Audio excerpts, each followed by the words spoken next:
Absolutely mixed messaging from the Trump administration on the Iran war, while the American president is talking about the possibility of the war ending very soon, though nobody knows what off ramp the American president is suddenly seeing.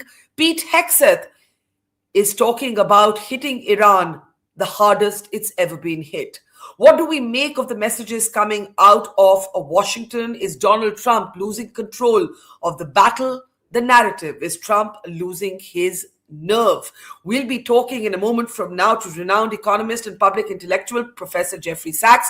I'm Barkha Dutt. You're with the Mojo Story. It's been another day of war in West Asia, or the part of the world that the West likes to call the Middle East.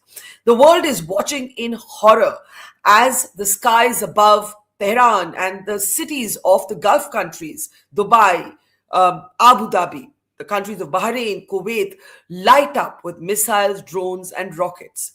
As oil prices surge, everybody has only one question: when and how can this war end?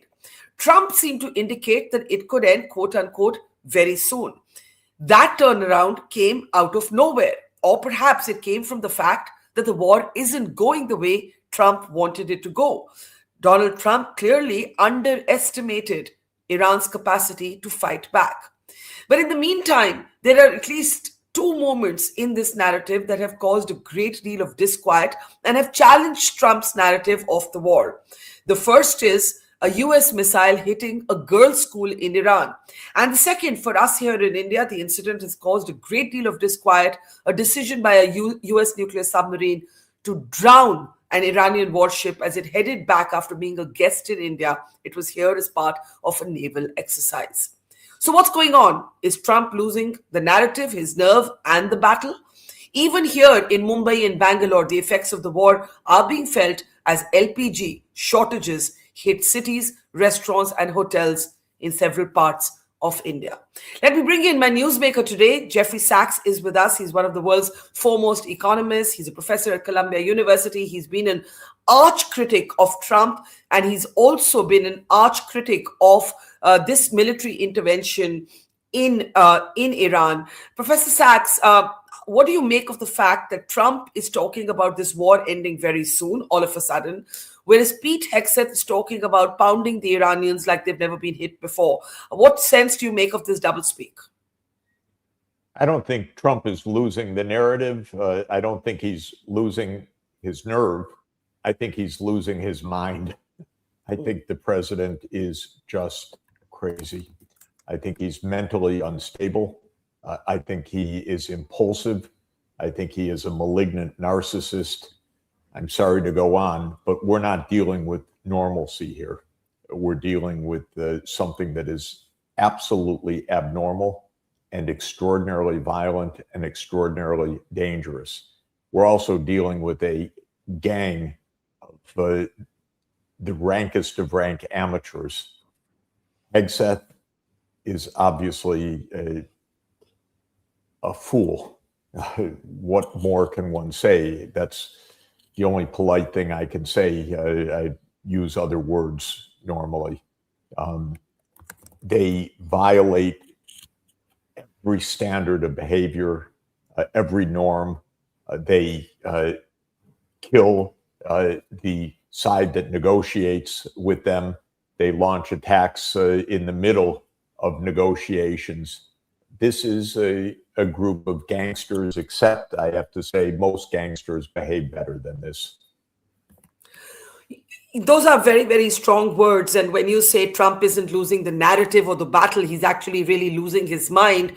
How scary is it that you not regard as capable actually of taking reasonable decisions is able to cause so much damage, not just to the people of Iran, but actually to large parts of the world? The Gulf countries have been pulled into this battle. Here in India, we are facing the pinch, not just because there are 10 million Indians who live in the Gulf, but because the price of LPG has been impacted even here. When you say Trump is losing his mind, are you saying the American president at this moment is not able to take a rational decision? And if he isn't, who's in control? Well, I think he is in control in that he has been exercising powers that he doesn't even have. but he is actually moving the machinery of the United States government. But I do not believe that this is remotely rational. During his whole second term, I've been saying repeatedly to friends in India, what is happening is madness. I said that about the trade measures, the punitive tariffs. These were impulsive, and I said from the beginning, illegal. And I said that Trump could not be trusted at all in a trade negotiation, and that the idea of India that the US was somehow a strategic partner was absolutely going to come up with nothing, because this is an impulsive president who does not know what he's doing, and it's getting worse. Something happened a few weeks ago that unleashed attacks everywhere. It was late last year that we're going to invade Venezuela, that Cuba will fall into our laps, that Greenland will become part of the United States. Now that we have a war where Donald Trump is going to pick the next supreme leader of Iran. Is this in any way the work of a sane person? I don't think so. Really, I don't think so. This is not just a policy disagreement. To say, I pick the next supreme leader, the United States, saying that about Iran, this is an insanity. To say that we're going to destroy the country like it's never been destroyed, that what's coming next. How can world leaders let this happen one day? This is the puzzle to me. The world leaders around the world should, in a united way, say, stop before you blow up the world. Stop this. But they're not saying it one by one. They're afraid. They don't want to be called out, so they should do it together if they're afraid. But this is absolutely dangerous for India. It's absolutely dangerous for the whole world. So, you mentioned the tariffs. Here's the irony. Trump spent months battling India on the purchase of Russian oil. And I remember when you and I spoke earlier, you were very critical and you said India doesn't have to kowtow to Trump's America. Guess what? Now they're talking the language of so-called waivers and permissions. The government here has declared that not just is India going to be increasing our purchase of oil from Russia, which is the only way to contend with, the crisis that the global oil trade has been thrown into. We're going to go up to as high as 40%. So then what was that entire tariff war all about, Professor Sachs? Well, just to say for all the friends in India, you're going to be paying a lot more for the oil. No matter where you get it from, because what's happening is a devastating blow to the world oil supply because of unbridled aggression by Israel and the United States. And so it doesn't matter whether you buy it from Russia or you buy it from Iran or you buy it from the Saudis, you're going to be paying a lot more. And if this war continues a few more days, much less a few more weeks, the price is going to soar and it will cripple the Indian economy. But not just India, of course. This is Israel, the most rogue nation in the whole world, the one that the prime minister visited last week, but a country that is so irresponsible. It has lit the bombs across North Africa, the Horn of Africa, and the Middle East over a 30-year period. And the United States, which is also a rogue nation out of control right now. And the cost to the world will be phenomenal. Now, it could be because this war is so misconceived without any shred of justification without any legality and without any strategy, it's possible that Trump in his madness just stops it. And he should, by the way.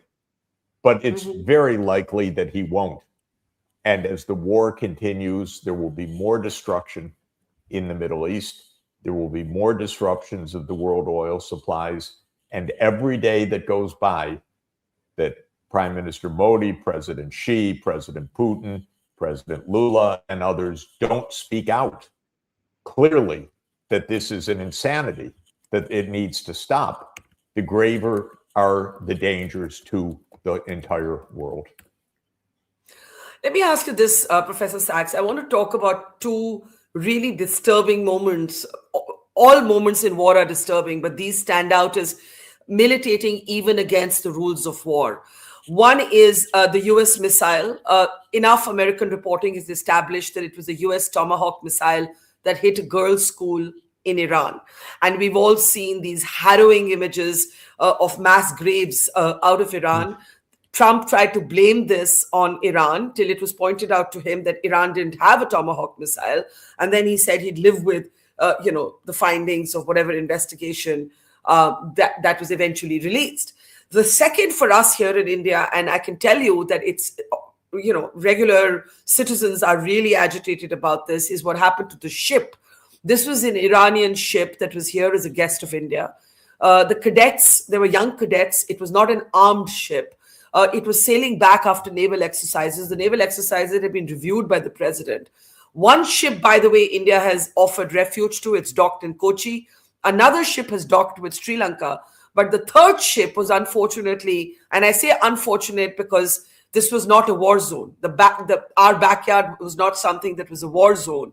And this ship was taken down militating against the rules of war. Admirals I've been interviewing in the Indian Navy say the rules of war dictate that even when you take down the ship of an adversary, you're obliged to help those on board, you're obliged to save those lives. I want you to talk about both of these incidents, the attack on the school in Iran and what happened with the ship in the backyard of India in the Indian Ocean. Yes, I think, of course, this extraordinary disaster and tragedy with the school in Iran still has many question marks, but clearly the United States targeted this school. It launched missiles that did not go awry.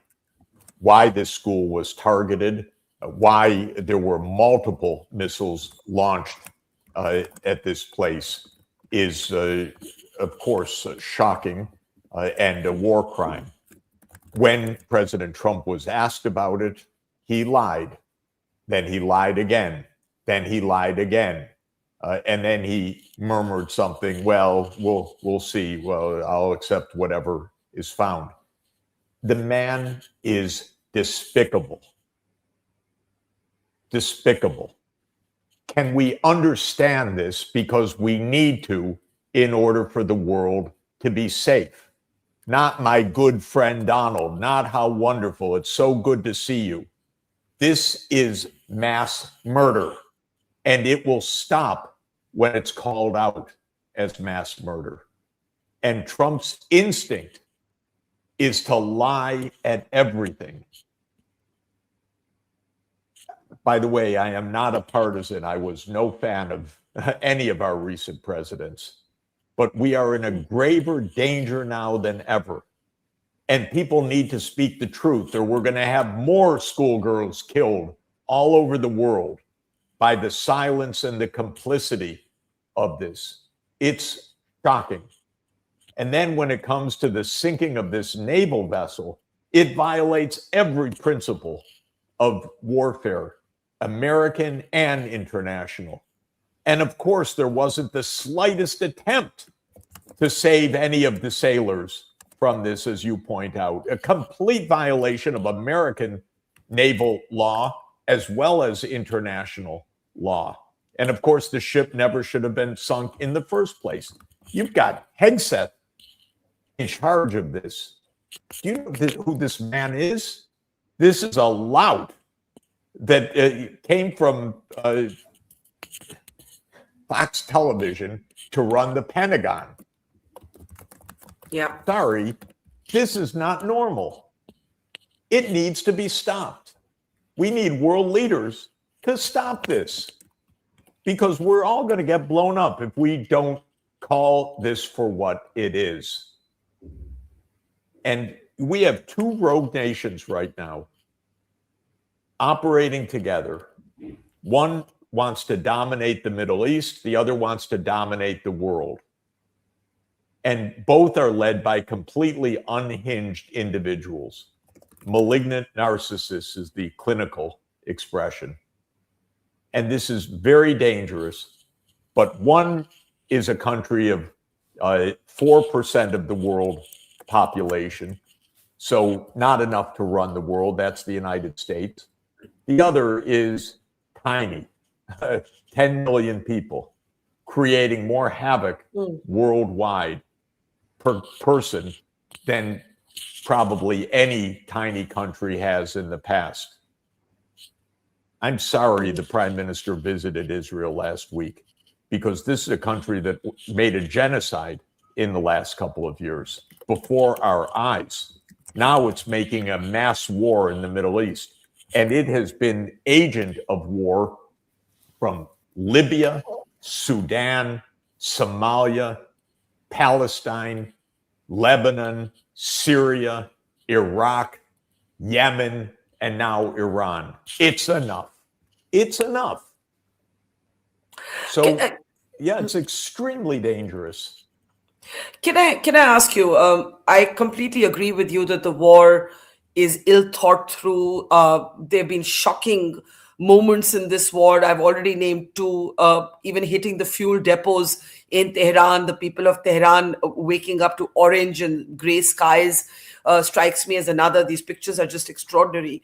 But Professor Sachs, there is also the argument made by many in America and elsewhere that the regime of Iran is oppressive, particularly towards women. We've seen what's happened with the footballers who refuse to sing the anthem. 5 of them have been given asylum or at least temporary refuge in Australia. When the conversation does turn to the oppressions of this regime, how would you respond to that? I would respond that bombing, killing, mass murder, ripping up agreements is no response to any of that. And the United States and Israel have killed more people. Where is the response to a genocide by Israel? Let's talk real. Let's be real. Israel has just killed probably hundreds of thousands of people in Palestine. Let's talk real about that. That's mass murder before our eyes. Now it's doing the same thing with rivers of blood, of carpet bombing of Tehran. So let's get real about who is the outrageous rogue regime. And let's understand about the Iranian regime, or the Iranian government, I should say. It has tried to negotiate repeatedly with the United States for 20 years. And in 2015, it reached an agreement not just with the United States, but with the US, Britain, France, Russia, the Joint Comprehensive Plan of Action. And what happened? Well, you just showed the real person that did it in. Donald Trump ripped up an agreement signed by all of the leaders of the world in the UN Security Council, unanimously ratified by the UN Security Council. Then Trump and Netanyahu ripped up the agreement. Then they assassinated Iranian leaders. Then they attacked Iran again. And then we say Iran is the evil regime? Come on. No country's perfect. Every country has its issues, but we have 2 rogue nations committing mass murder. Now, that's something real to talk about. What do you make of the fact that Trump is talking about this war ending soon and he's calling Putin? Do you think he's realized with the oil prices surging that he has made a mistake, or do you think he's too, as you call it, a malignant narcissist to even realize that? Like, what's going on? How are you reading signs out of DC? I think he responds powerfully to markets. So when the price surged to $120 a barrel, he said something. This is a standard practice of Trump. He says something, then the markets go the other way. Maybe he front runs the markets also to make a little money on the side. I don't know. But this is standard practice. But we can't listen to the words. The words are a garbled nonsense. It's gotten worse over time. They are not even ideas that concatenate grammatically and properly. They are random. But Trump's specific statement that, the war's nearly over was surely a reaction to oil hitting $120 a barrel. But whether they mean anything is a completely different matter. Let me ask you in the end, therefore, what do you think happens next? You have gone on record to say we are in a version of World War III. And I want you to talk about that. What do you mean by that statement when you say we are in a version of World War III? We have wars going on across the world right now. We have U.S. wars in the Western Hemisphere because the war with Venezuela is not over, and the United States has put a blockade on Cuba and is starving that island right now. We have wars across the Middle East, which Israel and the United States are implicated in. Not only Iran, but there's wars in Palestine continuing. There's wars in Lebanon because Israel has just invaded Lebanon. There's ongoing war in Syria, in Iraq, in Libya, in Somalia, in Sudan. All of these are Israel-U.S. concocted wars over the last 30 years. They continue. There is the war of Pakistan and Afghanistan right now. This is also implicated in this complete mess. And the United States talks openly about military buildups on China's rimlands. In other words, this is all that you would read in history to watch the unfolding of a global war. We have an unstable, non-constitutional regime in the United States right now. It's both impulsive, amateurish, violent, and outside of institutional control. That's why you can't figure out what just happened. Why did it happen? What does something mean? This is not the fog of war. This is the fog of government. We don't have a functioning government that is rational right now. And when it comes to our Senate, they say, oh, don't bother us. We don't want to get involved in this, even though that is the constitutional responsibility of the Congress, which is the only body in the U.S. that legally has the authority to declare war. So this is extraordinarily dangerous. There are so many opportunists in the world also. Oh, we'll join the United States on this. We'll join the United States on that. Or they're afraid of the U.S. I went through the whole Gulf region in late last year. I could see the fear and I could see the dependency. I was going to ask you, do you think Iran's pulling in the Gulf countries has been, from a battle prism, a smart move or a mistake? Well, I think it's been an inevitable move because Iran is surrounded by U.S. military bases. It's simple. This would not have happened had the U.S. military not been completely surrounding Iran. From Bahrain, the Emirates, Saudis, this is not an attack on those countries. This is an attack on the U.S., which is attacking Iran. Yeah. So Professor Sachs, how does this end? Does it end? And how does it end? It ends when world leaders behave like world leaders, telling the United States, you have to behave. You cannot blow up the world. We won't accept it. You have to behave, and you have to make sense. And you have to obey the international principles. You do not run the world. That's what world leaders need to say. It will end this war. And Israel has to be told, go live within your borders. Those are the 4th of June, 1967, and stop bothering the whole rest of the world. Enough trouble you've caused. Go live and be quiet. Well, thank you for your passion and your plain speak. All I will say is some are comparing this to America's Vietnam moment, but even that war did not have repercussions for the rest of the world. This war is pulling all of us into a Trump-made quagmire. Exactly. That is the point. That's why this is World War III that has started. And this is why the whole world needs to say, no, we are not going to go down that path. And you, Mr. Trump, and you, Mr. Netanyahu, have to stop now.